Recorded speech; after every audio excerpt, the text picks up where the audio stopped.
jumal, sa ikka veel magasid vä? Aja perse püsti õhtul vaatame Eurovisiooni. Jaa, täna, issand jumal, isegi sassil on ennustused. Ossa vana, kuule, mul on ennustused tegemata minu. Sa teed nalja vä?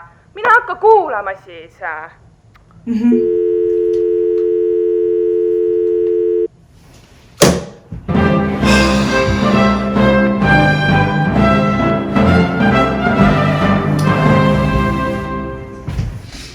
No on piinlik küll, kui magad sisse nii olulisel päeval, kui seda on Eurovisiooni finaalipäev. Täna on 13. mai, on laupäev ning täna tõesti on toimumas Eurovisiooni finaal, mida peetakse sellel aastal Inglismaal Liverpoolis.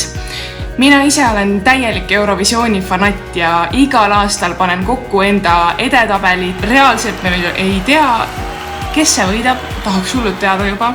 Aga ma tõesti olen kindel 1-2 Soome või Rootsi, nii et see on kindel, et me saame minna ikkagi eestlastena laevaga järgmisel aastal üle lahe kuskile põhja poole. 240